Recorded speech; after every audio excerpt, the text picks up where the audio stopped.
ನೋಡಿಲ್ಲ, ಬಿಜೆಪಿ ಅಂತ ನೋಡಿಲ್ಲ, ಜೆಡಿಎಸ್ ಅಂತ ನೋಡಿಲ್ಲ.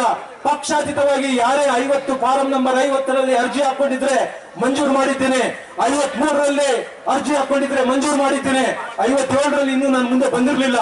ಆದ್ರೆ ಅವತ್ತಿನ ಸಂದರ್ಭದಲ್ಲಿ ಈ ಅಧಿಕಾರಿಗಳು, ತಹಸೀಲ್ದಾರರು ಇವರೆಲ್ಲ ಏನ್ ಮಾಡ್ತಾ ಇದ್ರು ಅಂತ ಹೇಳಿದ್ರೆ, ಆ ರೈತರ ಹತ್ರ ದುಡ್ಡು ಕೇಳ್ತಾ ಇದ್ರು. ಆ ರೈತರು ದುಡ್ಡು ಕೊಟ್ಟಿಲ್ಲ ಅಂದ್ರೆ ನನ್ನ ಮುಂದೆ ಆ ರಿಪೋರ್ಟ್ ಒಂದು ಬರ್ಕೊಂಡ್ ಬಂದ್ಬಿಡ್ತಾ ಇದ್ರು. ಸರ್ 8 ಕಿಲೋಮೀಟರ್ ಇದೆ ಸರ್, ಇದು ಮಂಜೂರು ಮಾಡಕ್ ಬರೋದಿಲ್ಲ ಸರ್ ಅಂತ ಹೇಳ್ತಾ ಇದ್ರು. ಯಾವ್ದು 8 ಕಿಲೋಮೀಟರ್ ಇದೆ, ಮಂಜೂರು ಮಾಡಕ್ ಬರೋದಿಲ್ಲ ಅಂತ.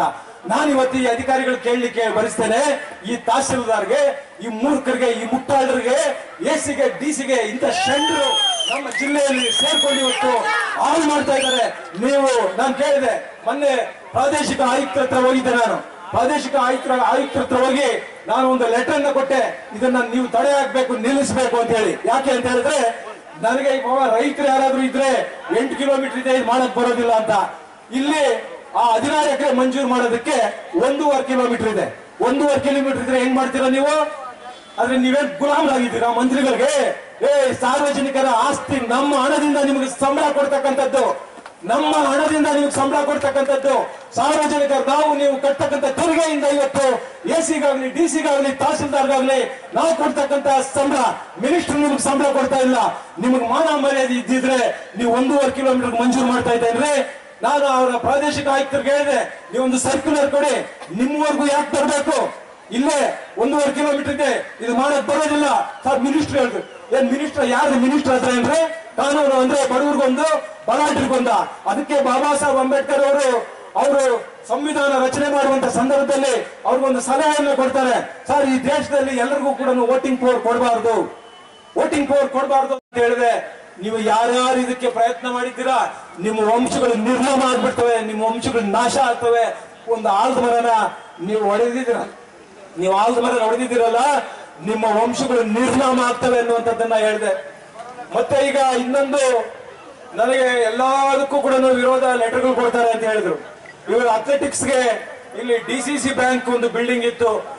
ಈ ಡಿಸಿಸಿ ಬ್ಯಾಂಕ್ ಚುನಾವಣೆ ಬಂತು, ಇವರಿಗೆ ಒಂದು ಮಾಹಿತಿ ಇತ್ತು, ಈ ಡಿಸಿಸಿ ಬ್ಯಾಂಕ್ ಚುನಾವಣೆಯಲ್ಲಿ ಜೆಡಿಎಸ್ ಪಕ್ಷ ಗೆಲ್ಲುತ್ತೆ ಎನ್ನುವಂಥದ್ದು. ಜೆಡಿಎಸ್ ಪಕ್ಷ ಗೆದ್ರೆ ಆ ಡಿಸಿಸಿ ಬ್ಯಾಂಕ್ ಅಲ್ಲಿ ಕುಂತ್ಕೊಳ್ತಾರೆ ಅಂತ ಹೇಳಿ ನೀವೊಂದು ಆದೇಶವನ್ನ ಮಾಡಿಸಿದ್ರಿ. ಇದು ಅಥ್ಲೆಟಿಕ್ಸ್ಗೆ, ಪಾಪ ನೀವು ಅಥ್ಲೆಟಿಕ್ಸ್ ಕೊಡ್ಬೇಕು ಅಂತ ಕೊಟ್ಟಿದ್ದಲ್ಲ, ಡಿಸಿಸಿ ಬ್ಯಾಂಕ್ ಅಲ್ಲಿ ಜೆಡಿಎಸ್ ನವರು ಬಂದು ಕುಂತ್ಕೊಬಿಡ್ತಾರೆ, ಇಲ್ಲಿ ರಾಜಕೀಯ ಮಾಡ್ತಾರೆ. ನೀವು ಅಲ್ಲಿ ನಿಮ್ಮ ಸ್ವಾರ್ಥ, ಜೆಡಿಎಸ್ ನವರು ಅಲ್ಲಿ ಬರಬಾರ್ದು ಅಂತ ಹೇಳಿ ನೀವು ಅಥ್ಲೆಟಿಕ್ಸ್ಗೆ ನೀವು ಮಾಡಿರ್ತಕ್ಕಂಥದ್ದು ನಮಗೆ ಅರ್ಥ ಆಗ್ತದೆ.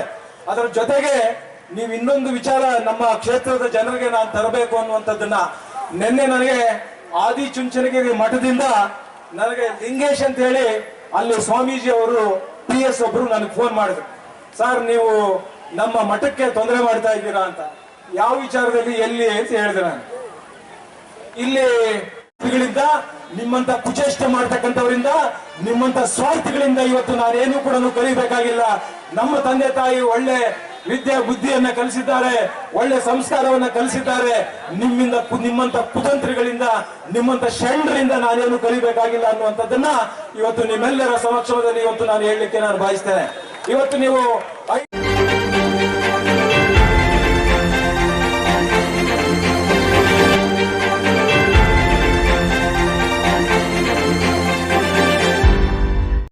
ನಮ್ಮ ಚಾನಲ್ಗೆ ಸಬ್ಸ್ಕ್ರೈಬ್ ಆಗಿಲ್ಲ ಅಂದ್ರೆ ಈಗಲೇ ಸಬ್ಸ್ಕ್ರೈಬ್ ಆಗಿ ಪಕ್ಕದಲ್ಲೇ ಇರುವ ಬೆಲ್ ಐಕಾನ್ ಕ್ಲಿಕ್ ಮಾಡಿ. ಮತ್ತಷ್ಟು ಅಪ್ಡೇಟ್ಗಳಿಗಾಗಿ ಫೇಸ್ಬುಕ್, ಇನ್ಸ್ಟಾಗ್ರಾಮ್, ಟ್ವಿಟರ್ನಲ್ಲಿ ಫಾಲೋ ಆಗಿ.